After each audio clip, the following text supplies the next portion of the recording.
dagang kipapa.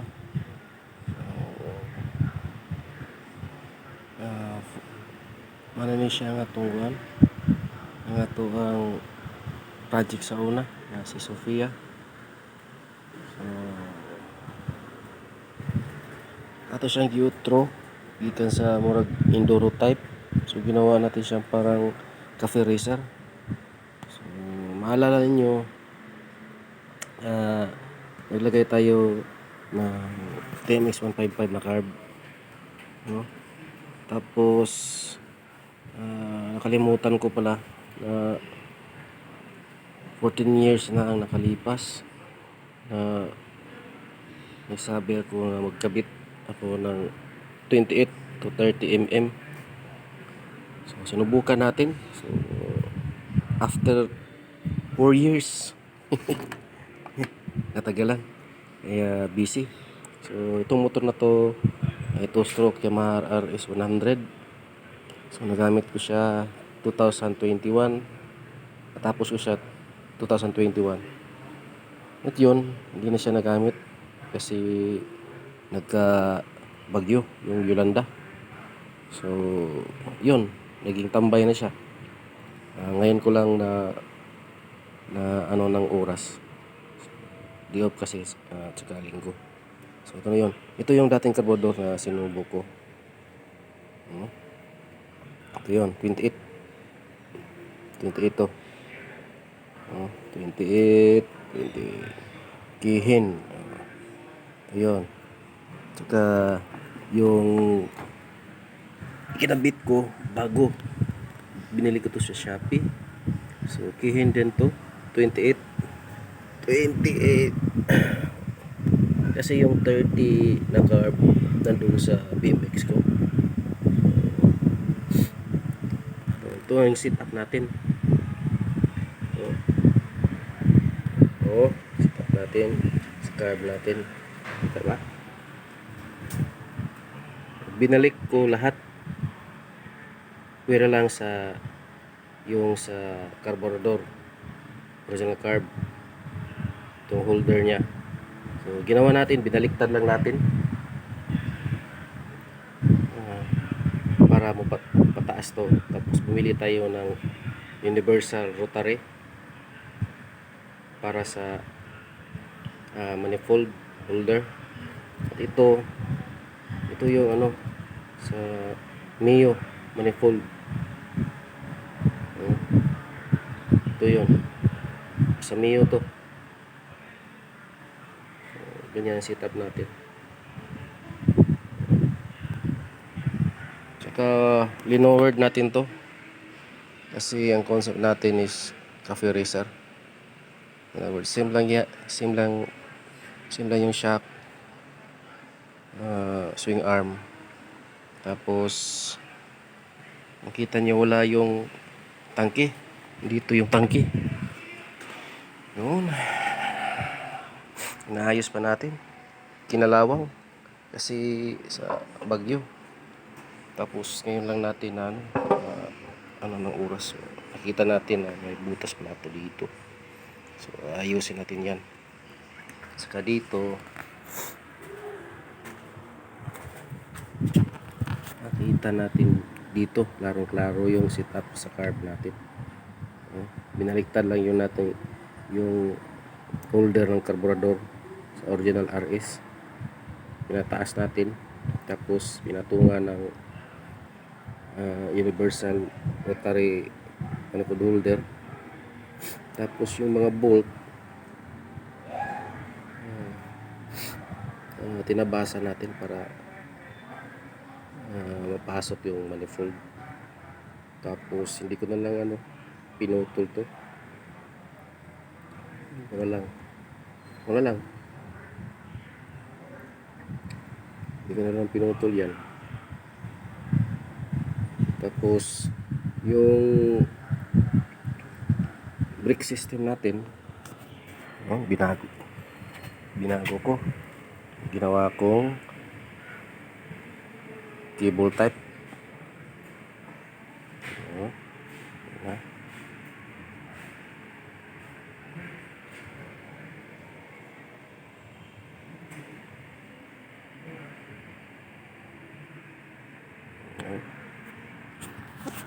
nasira tong pero masimple repaster. Tapos repair natin, binilihan natin ng repair kit.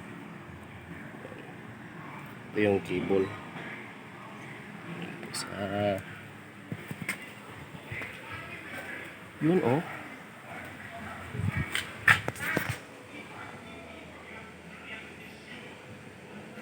Yun oh.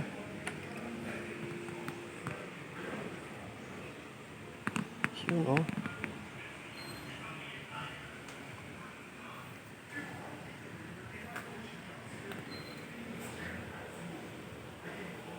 Yung brake lever, tapos sa baba yung clutch. Ito yung tanki for the meantime. So, gumana yung pag pinisil ko yung clutch lever, yung sa brake, yun higpit yan. So nag-welding na tayo ng cable dito. Ito kable ng handbrake cable ng Baha 125. Lang. So ginawan ko ng steel plate dito. Ito. Inarina, natasan, nilagyan ng bolt, screw. Tapos dito, nilagyan ko ng support para hindi gumalaw.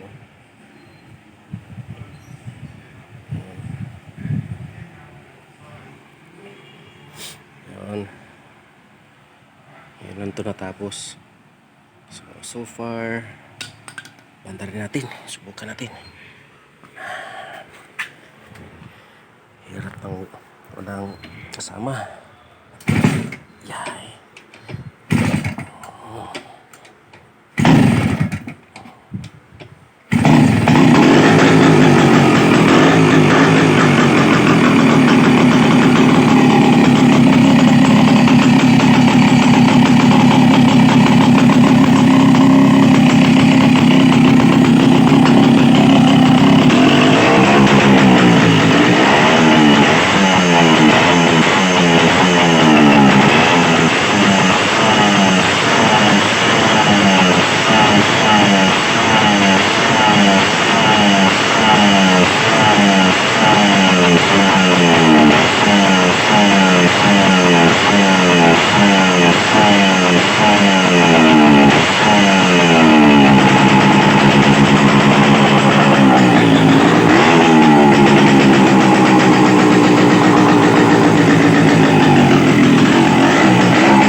Yun. Mandar na. Ayos naman. Wala na tayong tambutso. Yun na lang yung kulang natin. So, pag may pera tayo, posibleng bibili tayo. Pero kung wala, improvise na ulit tayo. So, gawa natin ito ng parang elbow. Yun, no? Yun. So, yun ang update. Yung mga sagot, yung nagtatanong kung paano ko ginawa, inabit yung carb ko. So, ito lang yung setup ko. At saka pasensya yung sa mga previous na nag-comment. Hindi ko na nakapag-upload ng video kasi busy kasi ako nagkaroon po tayo ng trabaho. Saka limitado lang po yung oras sa natin sa ating munting shop. So update lang po. So ito po yung mga bagong project natin. So ito po yung ATV, no? Quad bike natin. So ito rin, so pasensya na, nakakalat. So ang concept natin ganoon pa din. From scratch, junk shop lahat. Yun. Ito junk shop ito. Yan, junk shop yan. Yan.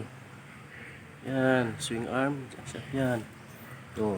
At saka mayroon pa rin to tayong project na isa. Oh. Tadang! Ito, ang trike natin. So, trike natin to. Tatlong ligid. Gulong pala, ligid. Still in progress pala. Pa rin, walang tangke. So, ang gamit natin, itong tangke ng ang tag nito sa sunog, fire extinguisher. Yun. Tsaka naka 24 to carb. Tapos is ang makina is Lonsin 110. Umandar na ito. So, kinuha ko lang yung ano, yung iba. So, umandar na to. So, ang mga kulang nito is yung gulong, interior na lang. So, may kadena na tayo. Mag junk shop ulit. So, may gulong na tayo. Isa, dalawa. Ito. Yun. Tapos, ito yung upuan niya sa ating trike. Tapos, yung makina ng ating ano, ating trike. Ito yun. Ayan. Tingnan ng ating ETB. So, 110 na RTY, Yamaha RTY 2-stroke. So, papalitan tong carb. Papalitan natin ng 28.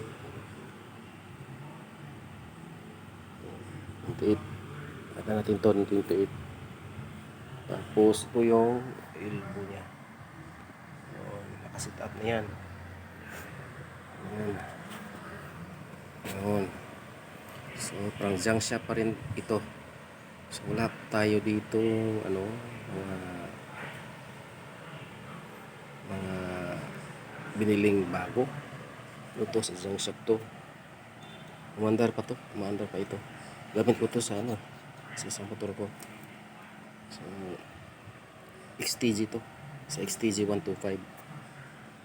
Gamit natin. Pero papalitan ko to ng ano, kasi 26 lang to eh. Pag may pera, bili tayo na lang ano, 28 or 30 up na carb para mas maganda yung andar niya. Tapos yung project natin sa BMX natin, yun, natapos na yung BMX natin.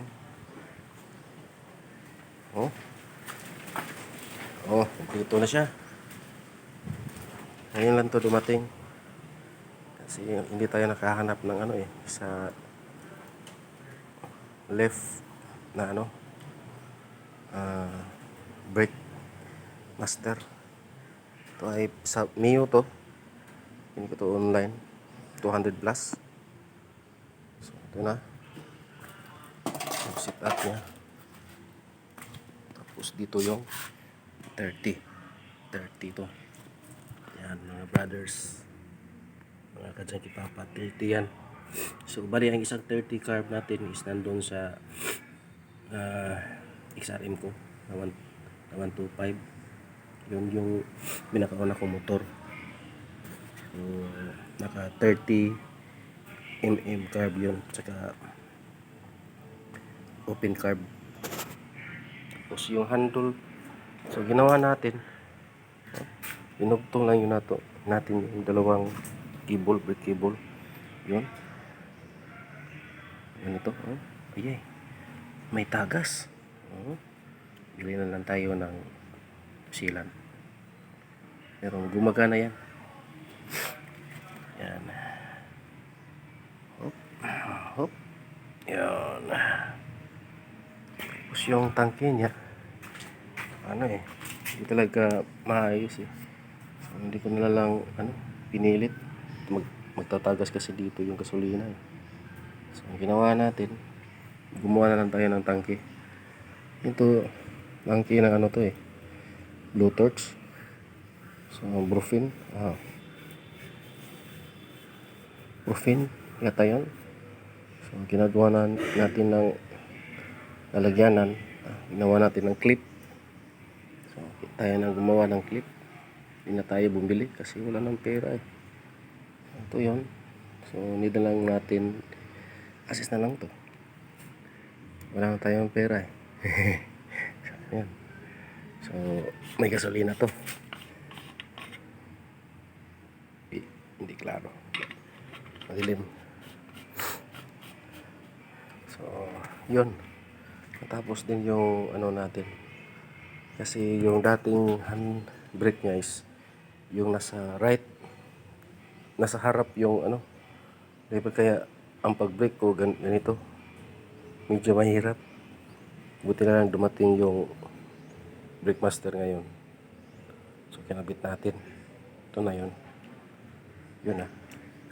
So, bali, marami tayong project. Kaso lang, kulang tayo sa oras. Kaya, inaabutan ng pinakalawang na sila. So, importante lang siguro yung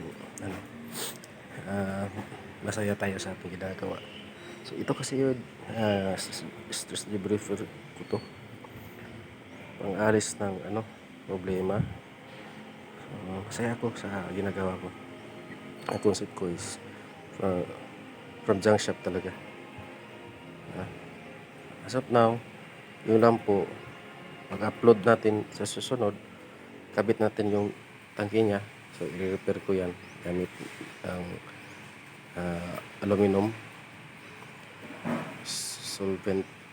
Isa-solder natin yan gamit ang aluminum. So, may aluminum ako dyan. So, yun ang gagawin natin.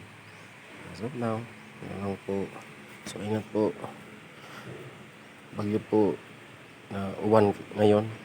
November, isa ngayon? November 9 pa lang ngayon So, linggo ngayon. So, good luck po sa atin lahat, lalo na sa Taga-Luzon. Ingat po kayo dyan. So, bye-bye. Thank you and God bless po.